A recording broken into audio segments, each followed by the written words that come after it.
And at university, they've been asking you the questions like, you are a partner, do this and that. And then you get there, you're not a partner, you're a trainee. And therefore, it means now we are finding that auditors are over-regulated, for lack of a better word. But they are working with unregulated individuals. It means if you do not understand the language of AI, you will not be able to work because it's the AI that must hire you. This is a match where 3 of the 4 big bells in the world are at stake, and the AI got it right.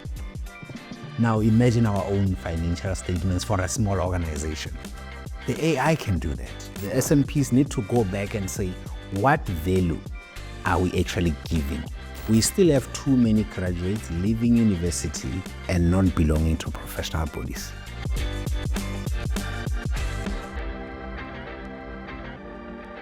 Welcome to our viewers to this session of our podcasts where we touch on all matters relating to audit and assurance. You would have seen in the previous episodes, we had discussions around quality management standards. We had discussions around the impact of digital transformation on the auditing profession. In this episode, we are joined by a familiar face to the SAICA members, and that is Julius Mojapelo. Julius, you'll remember, was part of our SAICA staff here within the Standards division a few years back. And really today, we're just touching on Julius's journey towards becoming a chartered accountant, his take on the state of the profession, the future of the profession, and really where he can come along and just share his views with us. Quite an experienced member. Julius, welcome to this episode. Really looking forward to the discussion we're going to have today. Yes, thank you. Thanks for having me. Thank you very much. But I think perhaps to start off, where are you these days? What are you doing? Yes. What keeps you busy on a day-to-day basis? Yes, no, I think the good part about being a CA is that beyond CA, you can do anything. So at this point, I'm mostly spending my time in internal audit consulting and working on a lot of thought leadership projects, growing my following on LinkedIn through thought leadership as well. So yeah, that's what's taking up a lot of my time, and also just looking at how to contribute in the rest of Africa to improve contribute to the improvement of auditing in general. Yes. All right. I think before we get into it, Julius, into the details, but for you, what really drew you into the CA profession as a youngster? Where did you grow up from? And schooling-wise, etc., and what really attracted you to the profession? Yes, no, I think obviously this profession is a very prestigious one, and when I started my high school, that's when I started to learn about it. My first interaction with accounting was in grade 8, where I really could see that I have a keen interest in accounting. I had a very brilliant teacher that made sure that you feel like accounting equations are something to be excited about. So that's where my relationship and my love for accounting started. And I then, at grade 10, you had to choose subjects. Do you want to do commerce or science and that? So that's where I chose to go the commerce route and did that up until matric. And one of the things that I kept asking myself was, where does this go? What is the end of it? And one of the people that contacted me when I was going to, after matric, asked me, what do you want to do? Do you want to become a CA? And I said, if that is the highest qualification in accounting, then definitely I want to. So I've always been on the trajectory for accounting. Yeah. Okay. Have you ever looked back? I mean, there have been some, I'll say, scandals in the profession, but some failures that you faced.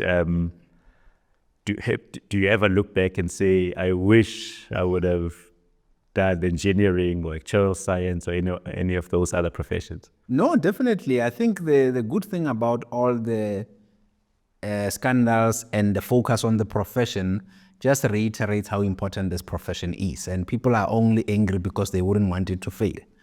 And when people are worried about you, it means you are important. Otherwise, anything that happens in the profession wouldn't matter to anyone. So the fact that any small mistake that happens in the profession attracts so much attention, again, is testament to how important this profession is, not just to the economy, but to society at large, globally as well. So I've never had any reason to look back.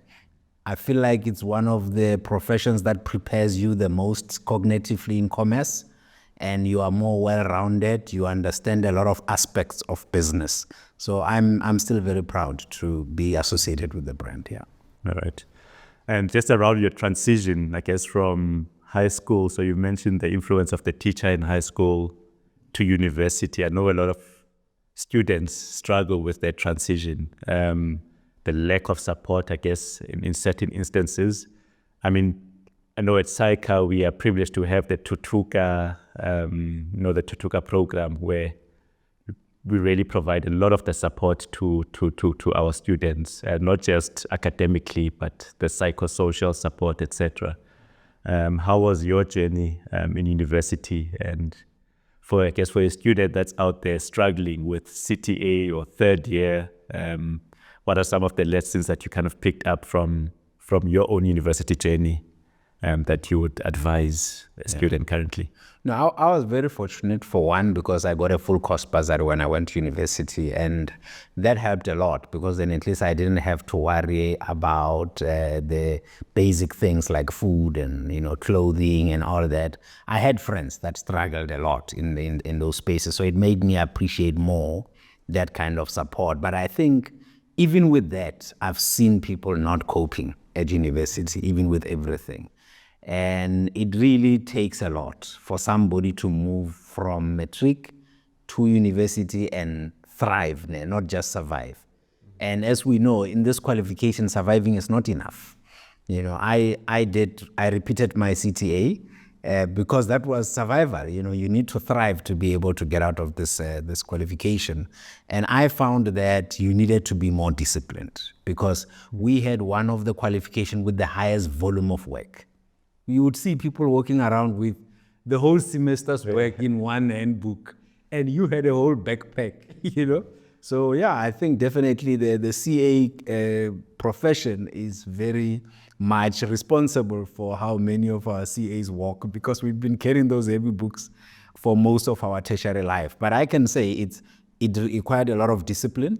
And once I accepted the discipline part and the fact that I'm not going to have as much of a social life at university as my friends and other people that I'm looking at, it didn't become easier, but it became more manageable. Yeah. Mm-hmm. Yeah, I know. I also remember those days where people walked around with, with all their handbooks. They were all nicely flagged. But yeah, it is a demanding journey. So now you've gone through university. What did you study, by the way? UWC. UWC, oh, okay, all right. So I was in the Western Cape. So it was my first time actually going to Western Cape when I went to study. So I didn't know the place before I went there. Okay.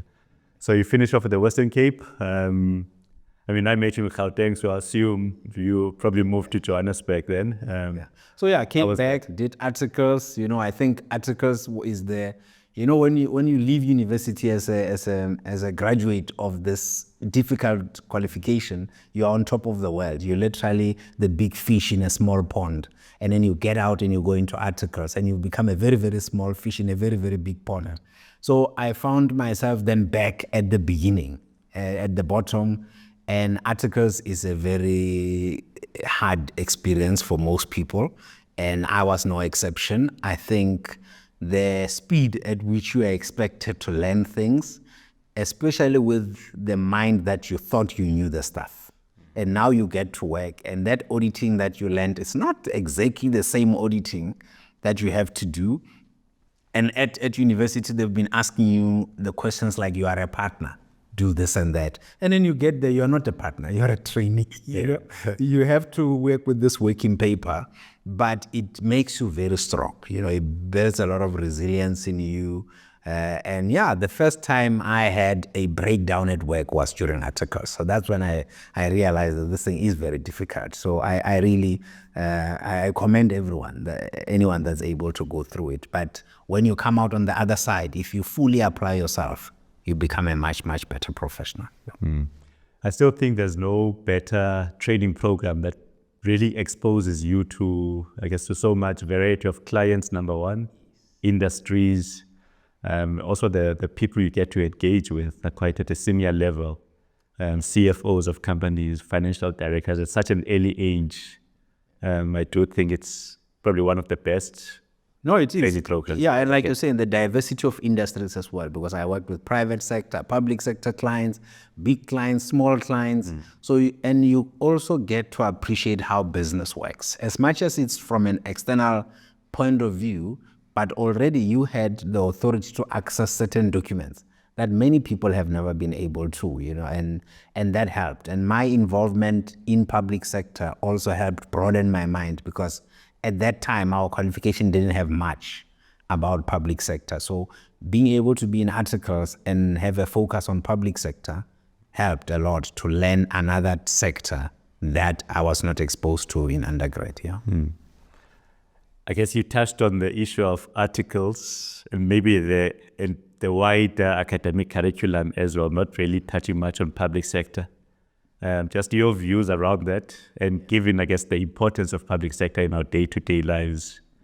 I think any curriculum that ignores a sector completely is going to have shortcomings, and I think we have not elevated public sector enough in our curriculum. And obviously there's a lot of work. It's going to be a journey, because the anchor of where our designation was developed was not in public sector. So, and a lot of work has been done over the years. I mean, when I was involved in the public sector, we had some work that has been done. And I know SAICA is doing a lot of other work that is extending public sector. But I think there's a bigger need to grow the exposure of any professional, actually, in any field, to public sector earlier, because the government remains the biggest economic hub in any country. And if we ignore them and we are not prepared to support the growth and stability of government, everyone else suffers. I mean, if the municipality doesn't work, all businesses in the municipality suffer. Even if the businesses might be run well, if the municipality is not run well, the lights don't go on when they should, there is no water when they should be, businesses have to close down and all that. So I still think public sector is definitely one of the areas where we can add more emphasis. And the other big one is non-profit. I think there isn't enough focus on the non-profit sector, which in a developing country is working a lot, is running a lot of the projects in partnership with government. So in a developing economy, the non-profit sector is an extension of government. And therefore, we need to be able to also help them get good governance and accountability measures in place. Yeah. Okay. And then on governance, I know that's an area that you're very close to. Perhaps if you just start your journey just around how I guess the CA field is very broad, but how you kind of ended up being passionate around the governance area. I mean, you've been CEO at the IIA. And obviously they look at the internal audit, and you would have worked very closely with all the other stakeholders within the governance sphere. Yeah. I think for me, I appreciated that becoming a CA is not a job. It's a qualification. It's a designation that helps you do anything. So I think we still have a situation where many chartered accountants might be thinking, if I qualify as a CA, I must be a CFO. If I qualify as a CA, I must be an audit partner. Yes, those are very good fields. There's nothing wrong with choosing those, but it's important to also know that there are other alternatives to streaming into the CFO and external audit partner route. So I wanted to explore other ones, governance, risk, and compliance. How do I then grow in the space where I can strengthen governance? Because I've come to appreciate the importance of good governance in any community succeeding. Even our own communities in the rural villages, there is governance involved. The chief has got the people that they work with. That is governance already. So even families, there's parents there that are governing the household. So no society can succeed without good governance. And that's where my alignment with the internal audit space comes, because they have a greater focus on non-financial things like governance, risk, and compliance. So yeah, that's where my interest was sparked, in that I wanted to see how to strengthen structures that drive progress. Not just the information we need to make decisions, but those that are making the decisions, how are we helping them become better so that they can make the better decisions for all of us?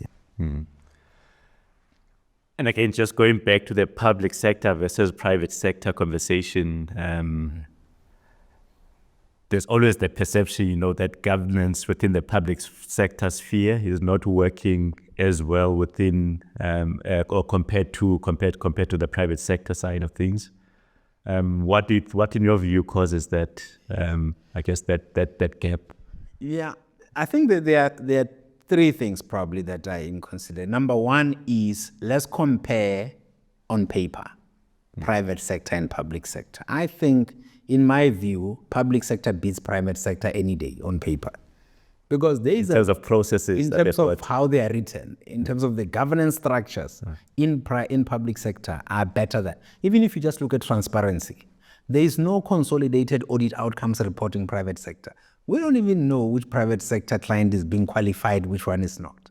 So public sector, from a process and transparency point of view, they are winning. Number two is the quality and the individuals that are there to implement the processes. You have a lot of qualified individuals in public sector and a lot of qualified people in private sector. And I think that's where I think they are more equal. Because I had the notion that in public sector we don't have sufficient skills. But apart from the outliers in the rural areas and that, you'll find that they are very capable and qualified men and women working in the public sector. Where I think we have a bigger challenge is the leadership part. Because the leadership in private sector is individually centered, and the leadership in public sector is group centered. You still have a lot of political interference happening in public sector. So even if you have this capable men and women, they've been reduced to puppets that are forced to do things not to upset certain people. Whereas in private sector, you do have this one small group or one person that has got an option, the goal of just making a profit and increasing the value of their shares. It's very easy to run an organization in that space because you don't have this big impact on society. Whereas in public sector, you have conflicting interests, and sometimes you are the CFO, and then the elections, the political party changes, and then all of a sudden your job has changed because the mayor is different and the MPEC members are different. So I think the environment in which public sector operates is so different and requires that we give it more support at a leadership level, not just at an operational level. Mm-hmm. You spoke around impact, and again, as you spoke around the impact, I thought Steinhoff, this is now impact in the private sector space, Tongat, etc. The failures that we've had. Can we negate though the impact? I mean, if you look at the number of jobs that were impacted, so even from a private sector point of view, I think the public interest is quite significant. No, very significant, because I mean, your working class puts their money in the private sector basically after they've ended, and with the hope, the exit fee, GPF and all that, with the hope that when they finish working, that money will exist. And if you have the likes of Steinhoff, you're definitely going to erode that trust in the capital markets, and we don't want that, because we still want people to save so that we can use that money to develop and be able to compete globally. So I think that's a very important part, and hence they need to give equal focus on both sectors. Currently, we have a big focus on the capital markets. It's receiving a disproportionate focus, and that same level of focus is not being given in the public sector. And our curriculum is showing that. The way our member offerings are showing that, how we are coordinating everything is showing. So I think it's important that we just balance the scales, because like you're saying, private sector is very important. The capital markets are very important, but equally, the public sector is important, because if the public sector doesn't work, the cost of living just goes up exponentially, as we've seen in South Africa. Security costs are high, education costs are high, health costs are high, and when that happens, it's the private sector or the capital markets that have to foot the bill as well for those failures in government. So it's definitely a good place to start in saying, how do we balance the focus? Mm-hmm. Organizations such as SAICA, other professional bodies, I mean, what can we do to make sure that we, I guess our voice is heard and that we really do drive best practices when it comes to governance, and we encourage our members who do sit in these companies, who do occupy these governance positions, what can we do to promote good governance generally? Yeah, we have a lot of faith in professional bodies, and a lot is expected from professional bodies. So I can only imagine how hard it must be to be in a professional body. But I have a appreciation of how important professional bodies are to the well-being of our economy and society. And I think there is more that professional bodies can do to unlock the potential within their members to impact societies. One of the things is to say, how do we then make our professionals active citizens, so that within their own individual spaces, before we even get to the aggregated space, these are high value assets that we as professional bodies have within our membership base. How do we unlock their ability to influence the spaces within which they exist? A lot of our professionals stay in sectional title houses. How do we equip them to influence the body corporate so that it runs better?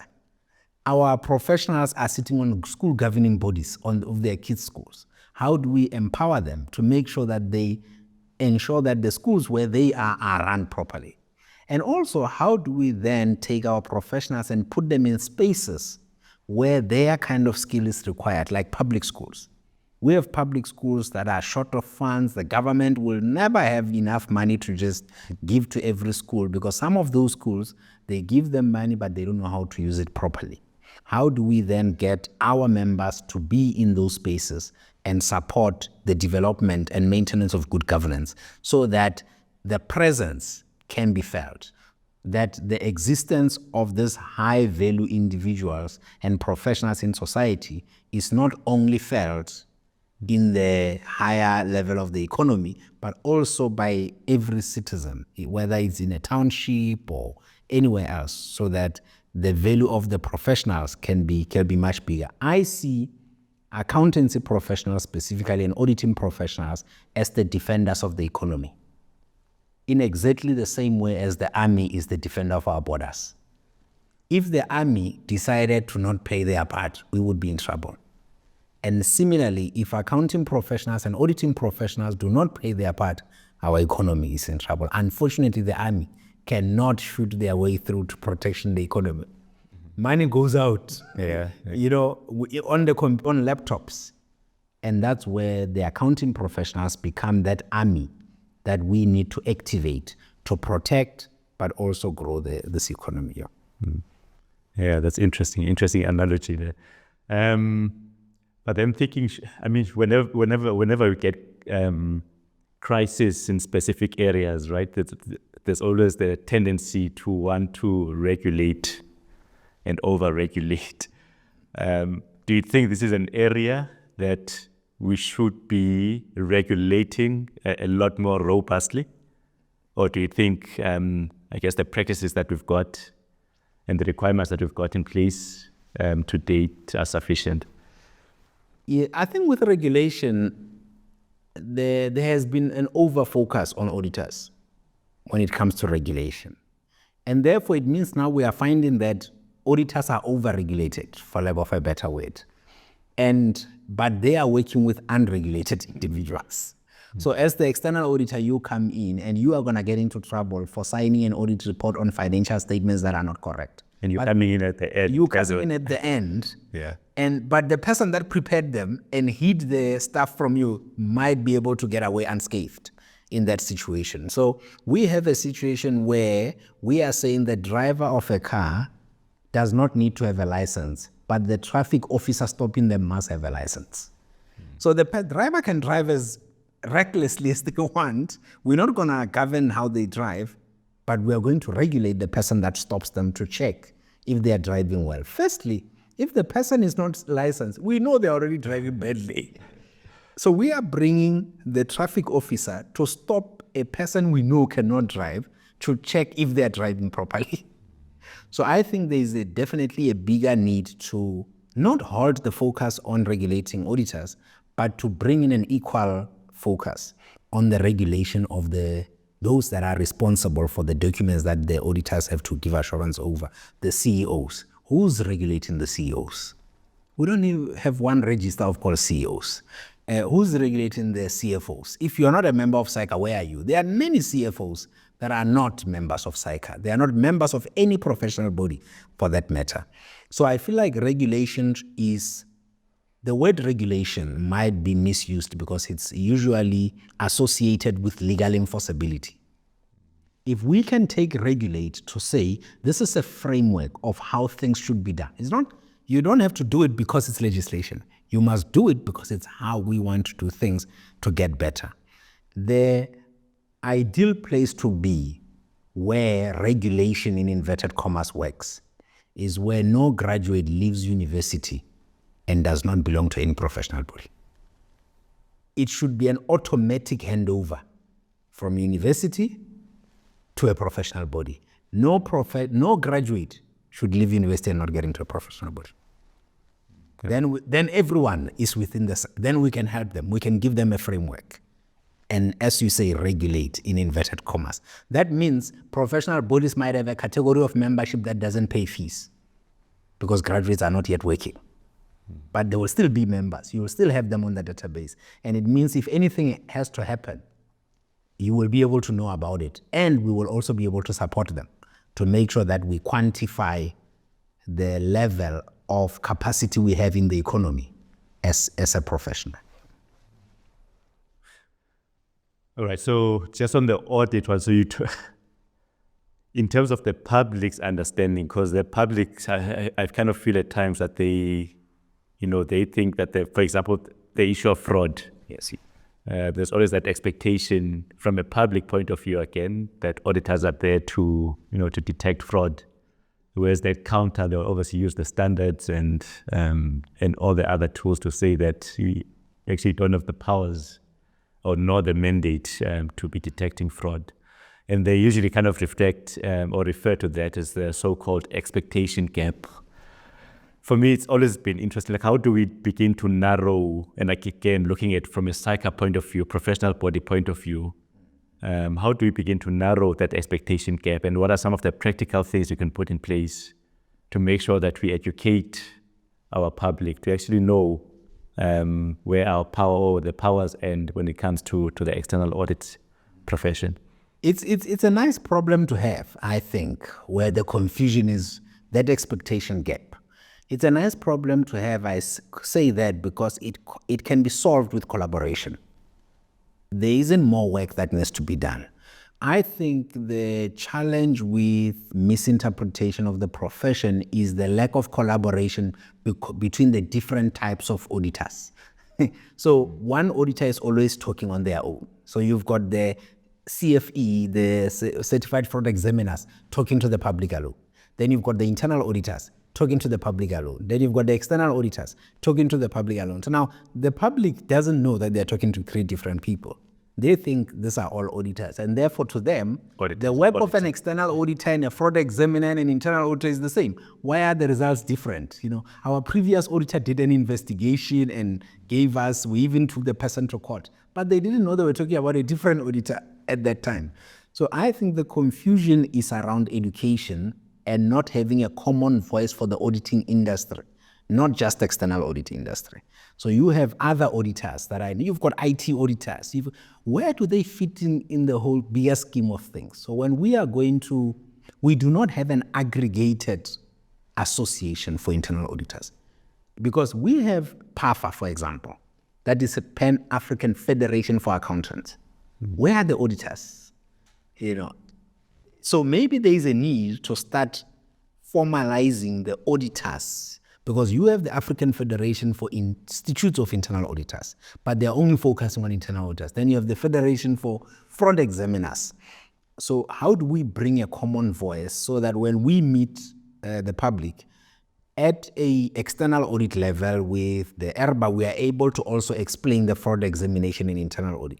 But internal auditors are also able to explain external audit, and the IT auditors are able to say the same thing, so that when somebody meets one auditor, they will be able to say, I am a doctor, but I focus on this procedure. I'm still a doctor as well, but I focus on, because if that's the same thing in the medical space, which doctor does what, So it's not, that's why I'm saying I don't see it as a challenge. I just see it as an opportunity for collaboration so that we can all auditors can talk with one voice. And let's see towards the technology side of it, of things. Again, linking it to your point you've made now. I mean, we've seen massive developments in terms of technology, and somehow it seems like the regulations, the standards are not keeping abreast, I guess, with the same pace, when I put it like that. And again, using the example of fraud, where, again, I mean, given the advances in technology, one would expect now that the external auditors, let's look at the external auditors solely at this point, now may or should at least have the technology to be able to detect fraud. Yes. Just around that expectation in terms of why are we not keeping the expectations at least aligned to what the technologies should be able to do? Yeah, it's a big challenge, that one. That one, at least, I think auditors, especially external auditors, especially when they come once at the end of the year, and there's very rarely any physical evidence anymore. Rarely. Many organizations, the invoices were online, everything is literally onto a system. So I think we are approaching a phase where if you are not an IT auditor, you are not an auditor at all. It means every auditor, whether external, internal, forensic, needs to become very founded in the IT space. So that because if you are not an IT auditor, what are you auditing? Everything is IT.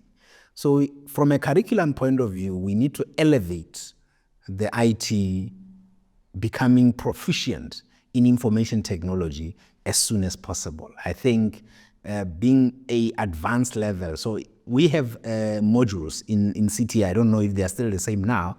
We had tax, management accounting, managerial finance, and auditing. But I think now that component of information technology needs to be at the same level as those four specialties, such that you would not be able to pass CTA without having that component of IT audit. You should be able to code. Yeah, you should be able to leave at a minimum your CTA at CISA level. That's the minimum we should be at. Where you are a certified information system auditor, you shouldn't be able to get out of our CTA, because that will give us a good grounding, so that we know all people that qualify as accounting professionals are to become auditors are IT inclined. And now because now you are stuck with somebody that studied without even using IT skills. They've passed, they consider themselves proficient. And then you come and you put them in a space where it's a telecommunications industry and there's no paperwork. None of the purchases were ever done manually, and they are getting there. And the client on the other side is high IT specialized individuals. So how do we then compete if our graduates and our members that qualify are not at least an intermediate level of IT skills? Yeah. And I think the training offices probably have a very big role to play in that regard as well. So if you're out there, you're a training officer, do let us know just how do you equip your own, I guess, trainees in your own environment, just to make sure that by the time they leave the training office environment, they've got the adequate IT skills.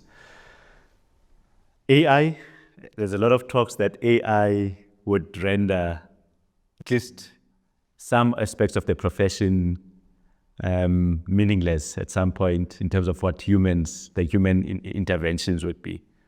What's your take on AI and the accountancy profession specifically? Yeah. I think one of the important thing about AI is that its growth and prevalence in the current economy has turned the scales of being a professional. Previously, technology was seen as an extension of a human being. We had us, very, very proficient people, augmenting ourselves with technology, with a laptop, so that you can do more, with a smartwatch, so that the technology around you was an extension of you as a person. And you would take as much of technology to make yourself faster. Now, AI has turned the tables around. We are an augmentation of technology.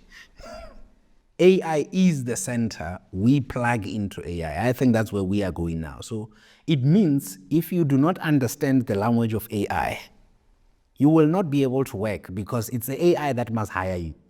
It's the AI that must give you work. We now have to be high-level prompt engineers so that we can talk to the AI. So it is time now that we realize that we are no longer the center, where it was us and augmented by technology. There is AI augmented by us. And therefore, we need to learn as much as we can about AI so that we do not find ourselves wanting and not having jobs. Because everything we used to do, AI can do. But AI will now allocate to us what it can do, not the other way around. So it's a very interesting space. We have to fully appreciate it and learn to work with it and work with very quickly, because the speed at which this AI learns how we do things, if you are not on track, you're already behind. Mm-hmm. And I think, to your point again, I think a lot of the discussions I've been involved in, there's always that talk of how do you use the AI to almost complement yourself. But it's the AI that's... So you're saying it's the reverse. How do you become AI ready? Yeah. How do you become ready to become a servant to the environment that is AI driven? Not you using AI. Yeah. Because you are going to get to an office that has no individual, an entire office space that is AI driven. It means at the door there's AI that's going to let you in, all those things. So how do you become ready to work in an environment where the anchor is AI? So how do you do it? That's your old question. Yeah, no, the first one is definitely the language. Yeah. We have to learn the language of AI. That's things like prompt engineering is becoming very important. Everyone has to bring themselves closer to how do you communicate with AI. And there are basic ways to learn. Things like ChatGPT are like the low-level AI way of to learn how to talk to the machine. Now if you give it this instruction, this is what it gives you. And for you to get better results, you must give it the instruction in this particular way. Because most people have access to ChatGPT, but they are not getting the same output from it because some don't know how to give it prompts for it to be able to help them. So with AI, the future is about who can communicate better with the AI and so that they get the best results. So if you don't know how to communicate, so I think phase one is let's get comfortable with AI language. How does it work? What does it react to? And then the second one is the ethics of AI. Is how do we then strengthen the ethics of working in an AI space? And I think we need to move away from using AI. We don't use AI, we work in an AI space. So how do we create ethics codes that are now for a space anchored by AI? And that's the two biggest challenges that we are going to face, because with this big power of artificial intelligence, we're going to have very big problems that if we are not ready, there are a lot of people out there that wake up every day to do bad, and they will learn that language for AI and they will use it to their advantage. So that's where I think we need to go. Focus on learning how to communicate with AI, put together the strong framework for how to continue advocating for ethical conduct and having good governance measures, even in an environment that is AI driven. And then, I guess, circling back now to our governance discussion earlier and linking it to the AI. So for someone who's out there, let's say it could be an internal audit role, could be in an audit committee role, for someone who's finding themselves in an AI environment, occupying those governance roles, how is the landscape changing? How should they be equipping themselves? Yes. And making sure that whatever decisions that they're making at those governance levels are still appropriate in an AI-driven environment. I recall a webinar, or I think a conference I attended, where this lady presented about the ability to unlearn and relearn. It is that time now that we need to unlearn what we know and relearn what is the reality that we are going to face in future. So if you find yourself now in those governance spaces, it is time to maybe unlearn some of the things that you so believed in for many, many years and that have been given from one generation to the next. It's time for us to consider what we need to unlearn so that we can clear our mind, because sometimes we are going to be unable to learn the new stuff because we are holding too much of the old stuff in our minds. So I think we need to unlearn a lot of the stuff that we used to and accept that there might be a completely new reality that is not. Now you're going to end up having a board member. That's AI. In the last few months, I watched a international match, boxing match, heavyweight championship, and there was an extra judge, which was the AI. And the AI scored exactly the same way as the other judges. So you can imagine there's going to be an environment where the judges are not there. It's just AI that is watching a boxing match, and that alone tells you that there's going to be an AI that will give you financials audited without an auditor going to the premises. So if it can judge a boxing match, imagine the stakes. That is a heavyweight boxing. And this is not the Jake Paul, Mike Tyson. This is not Jake Paul. This is Alexander Usyk and Tyson Fury. These are the heavyweight champions of the world. This is a match where 3 of the 4 big belts in the world are at stake, and the AI got it right. Now imagine our own financial statements for a small organization. The AI can do that. So those are the things that we need to look at. And you can imagine if the CIPC wakes up and it's able to create an AI-enabled environment where people just submit documents and they are audited. That means everyone that was involved in that value chain of auditing financials before they are submitted will be out. Because you would submit directly to CIPC, and they would have an AI in the background that will audit and give you an audit report and put it up on the website automatically. And that can be done probably in less than 5 minutes. How long do audits take? So I think that's definitely where we are going. So I can see AI playing a much bigger role. It's up to us to catch up with that pace here. So sounds like real-time audits. We don't have to wait till 3-4 months after the year end. Yes. Come in and look at the history of what happened in the past years. Because let's take a very simple example of auditing employee expenses. What are we doing in employee expense? You want to know the person was there, they really work, they're a valid employee and all that. Let's be honest. If you link the Department of Labor system and CIPC system and SARS system and all this system online, and AI is able to access that data, they can give you an opinion on the employee costs in probably seconds, because they would be able to pull that information. Firstly, tell you this is a valid employee, they have worked here, they have paid tax in the past, we have a record of theirs, PAYE and all that. They can even go to the municipality account and pull and tell you, oh, no, they live in that same place. They've paid their raise. They bought electricity in the last 60 days. Based on all this information, I can give you that the assertion of this and this and that is fine. Then we die. We take 3 months to give that opinion. Yeah. And I can't help but wonder that there's an SMP practitioner out there saying this is something for the big four. I'm just out here looking at my small, let's say, petrol stations that I'm auditing. Why is this relevant to me? Why should I know? And how can I begin to invest, I guess, in this technology? Actually, it's even more important for them because at that level, an audit is a garage purchase for the practitioner.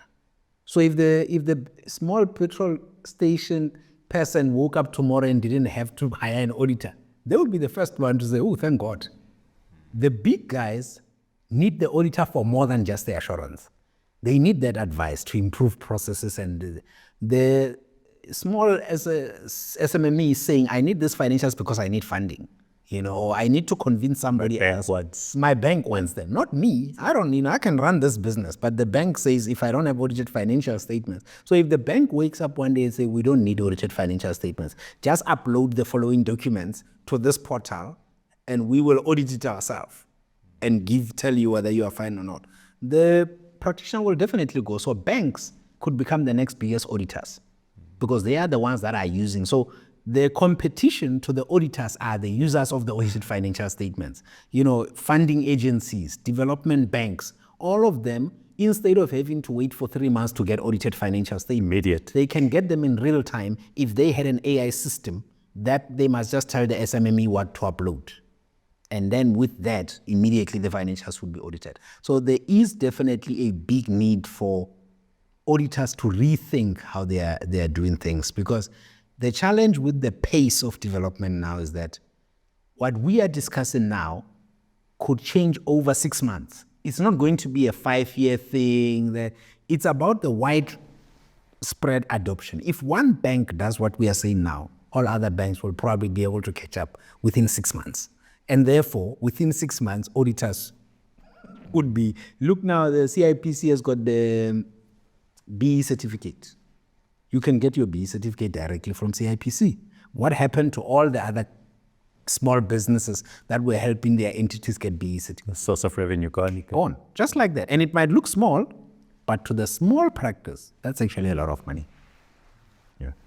So to someone who's overwhelmed, because there's discussions around AI, all the other developments in other technologies as well. And again, that SMP firm out there in the rural area, how do they begin to, I guess, navigate and really equip themselves around AI, and what's the starting point, and how do they build that? When you find yourself in the AI space that we are discussing, the first one is to go back to asking yourself, why were you helping the business owner in the first place? Why? Why did the business owner need you in the first place? Because I believe that there's still value that you can give. But outside of just the normal compliance. Exactly, outside of that normal compliance. Yeah. But I think there was value that you are giving both for the individual business owner and also the environment, the business overall. So I think the business, the consultants now, the SMPs need to go back and say, what value are we actually giving? And was the only way to give it through the audit?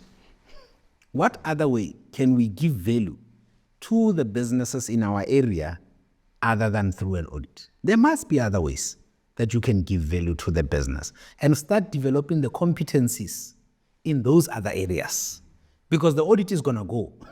This one is, the lifespan is, So now you must start thinking, how else can we add value to this business, and start sending your teams to go develop those competencies, or start appointing or associating. There are network firms nowadays. You can join a bigger network that has those capabilities. So I think once you know that this is not going to work, find what you are, and you can still achieve your purpose.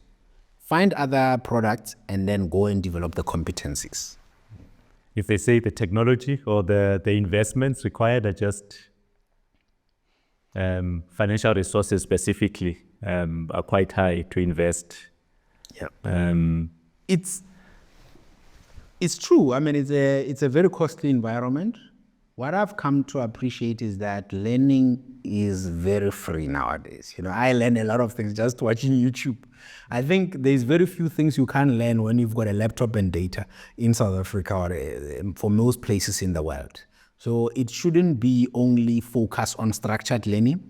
I think there's also unstructured learning that you can start tapping into, making sure that you are using all the information available. A lot of info. I mean, if you go to the SAICA website, you probably can be at a certain level of comprehension with IFRS standards without having gone for any course, because there's just so many resources there. Center for Audit Quality has got information. IODSA has got information. So I think the business owner can start curating content. They don't necessarily have to go for structured courses. They can start curating content around, start attending conferences in those spaces. So if you've decided there is a space that you want to go into, maybe sustainability, start going for events in sustainability space, start engaging stakeholders in that space. So yeah, there's a ways to leverage unstructured learning, because a lot of the expensive things we want to go for are the structured certified courses. But I have a feeling that in the future, certifications are not going to count for much. So what you know and what you can do will probably count more than the certifications after your name. Yeah.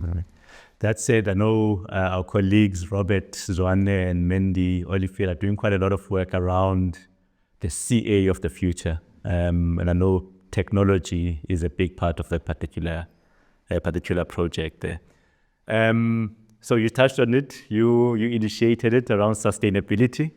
Another buzzword over and above, I guess, the tech side of things. I mean, from an audit point of view, we've seen the assurance standard being approved at the end of last year. Obviously, there were the reporting standards that were also approved. Just your take on the impact of sustainability reporting and assurance, as well as, I guess, the maturity, if you look at the South African environment right now. Are we ready to take on the challenges that sustainability reporting and assurance will bring on to us? Yes, I think we need to be ready. It's such a critical focus area. And living in a developing economy where we have so many social ills, some of which could be linked to our neglect of sustainability issues. I think we are the right place to anchor and emphasize sustainability reporting and become the experts that can lead the discussion on both reporting and the assurance side of things. And the good thing about that is that it's still a developing area. That means the opportunities for cognitive involvement, not AI involvement, our involvement is still there. We are still needed to develop the models that in future AI can take and automate. But I think we are the ones that need to have the most focus on. I mean, if you look at our temperatures and climate issues, things are going insane in that space. So we cannot afford to not have a focus on that. So I think our accountants, our auditors, and other finance professionals, and even from the environmental side, we need to start coming together and having joint discussions, not just as auditors, but also as those preparers and those that are actually working in those environments. We have this problem of minds left. Yeah. In how do we deal with those things? So we have a bigger role to play, and I think for our purpose. I know there are other parts of the world where maybe they think this is not important for them, but I think from a South African point of view, it's a good project to undertake collectively and establish ourselves as well, because we've established ourselves in integrated reporting. So this is a very easy transition to leading in the sustainability space. Yeah. So you mentioned integrated reporting, if you think of the public sector as well, I mean, there's always been reporting around compliance, etc. Performance reporting as well. Yeah, so it's more alignment. Like, how do we start aligning? Because we have now fragmented frameworks, integrated reporting. Now we'll have sustainability. Now we have audit of performance information, reporting on predetermined objectives. How do we start bringing all these things together so that each sector has got a harmonized framework on how to report on financial and non-financial information. All right. Any other developments? I mean, I guess if one looks at the future of the profession, I think those are the two kind of crucial elements, the sustainability and the technology. And just from your point of view, anything else for a finance professional that's out there? I think the other one is really for us to say, how do we professionalize? And I think I touched on it in terms of how do we professionalize the accounting and auditing profession? Starting from graduates. We still have too many graduates leaving university and not belonging to professional bodies. And they get lost in the middle there. These are the same people that end up being hired as CFOs without belonging to any professional body, head of internal audit without belonging to any professional body, not of their own doing. It's not them that decided, but there was just professional bodies didn't even have criteria that could allow them to be admitted. So I think there's the next big thing is for professional bodies to first and foremost acknowledge that they have some role to play, actually a big role to play in ensuring that no graduate leaves university and is floating anywhere. Because it's only when everyone is in the same house that we can talk to them. Now we are communicating, but we are communicating for a very small fraction of the economic capacity from a human point of view that we have. The majority of those guys are not getting SAICA emails.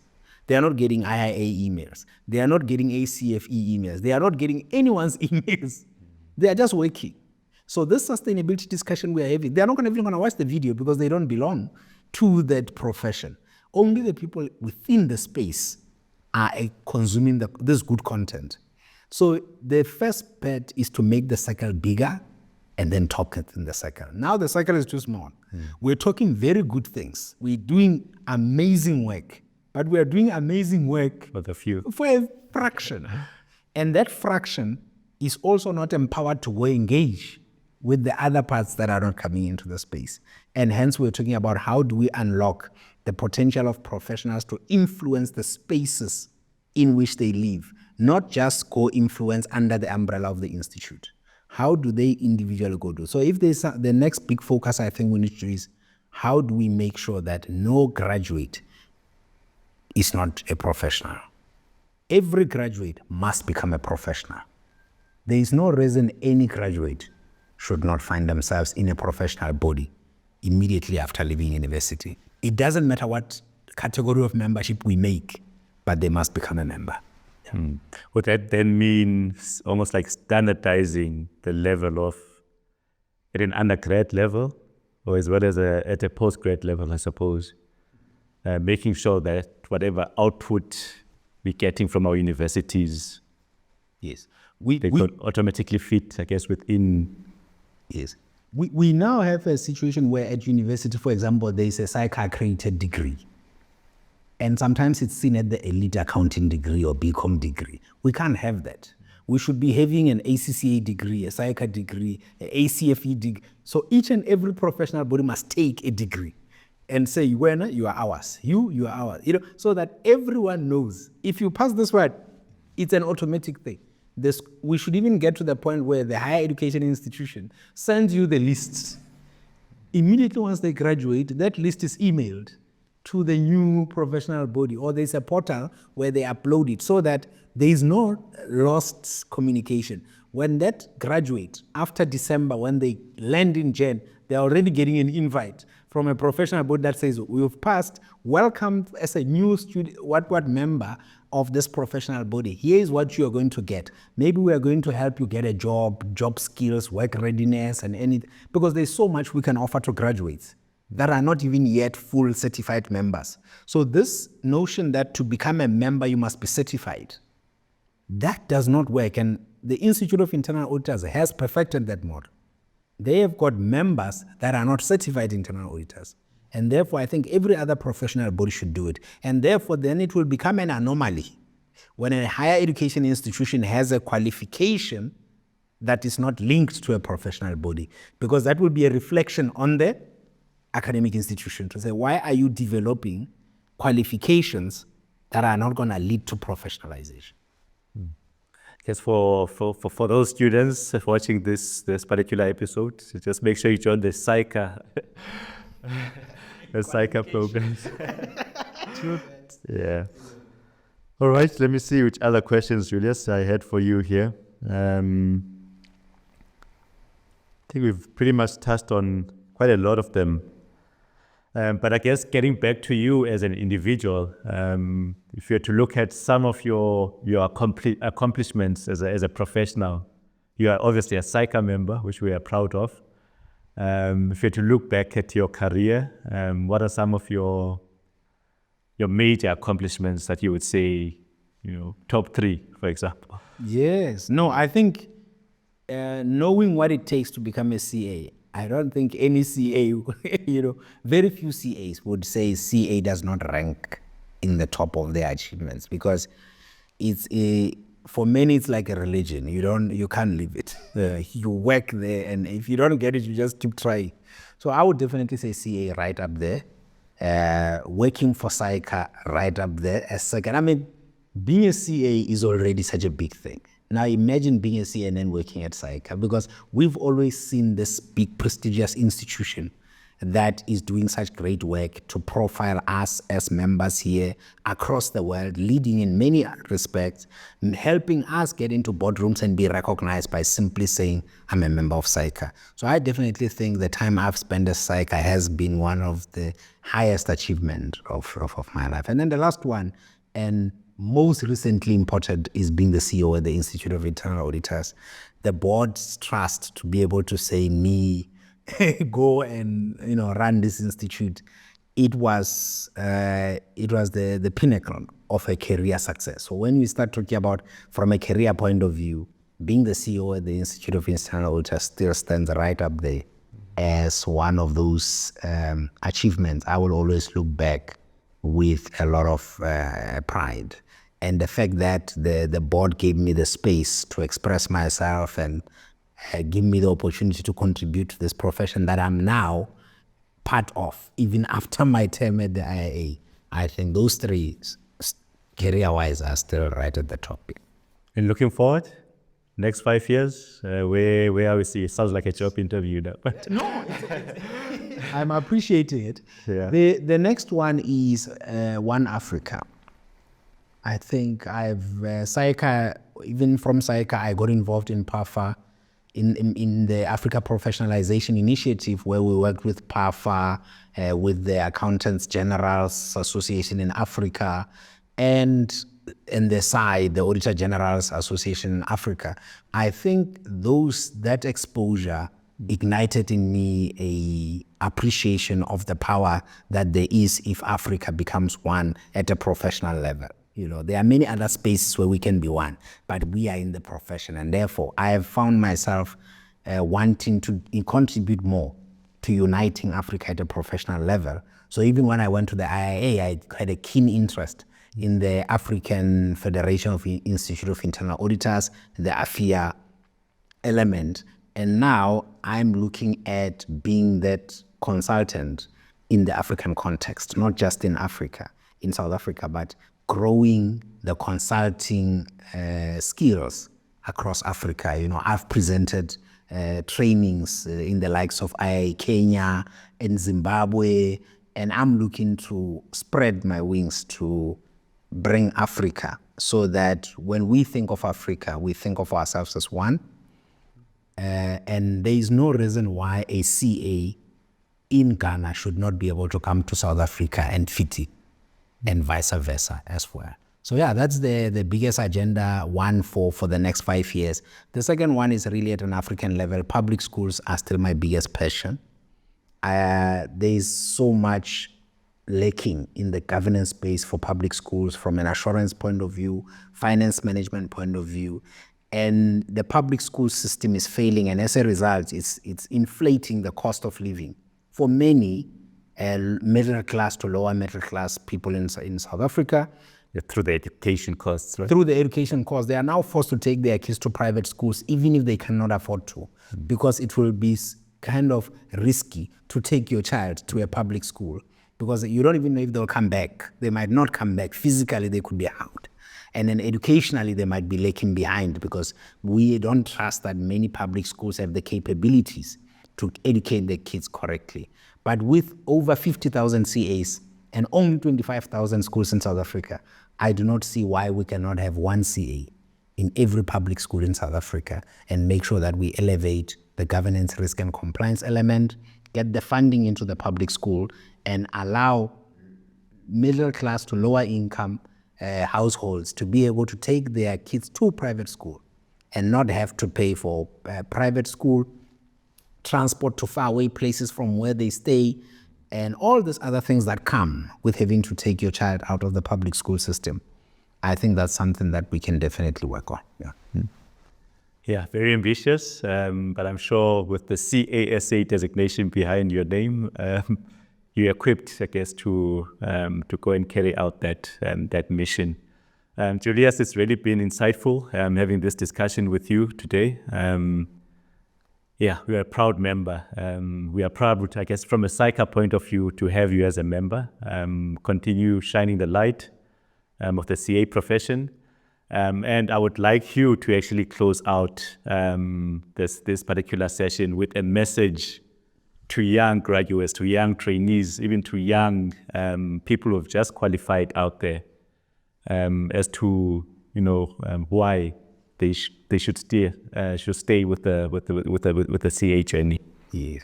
No, I think this is still one of the best, not just in South Africa, globally. There's very few accounting professionals that can challenge and even be able to compete at the level at which chartered accountants do. Both locally and at a global level, chartered accountants are showing time and time again that the program that they go through prepares them for real life. You can see the growth in the number of CEOs that have a CA as a background. And that alone tells you that to become one of the most highly recognized business leaders and community leaders and change makers, this qualification is definitely one to consider strongly. Yeah. All right. Thank you very much. Thank you. Thanks, Steve.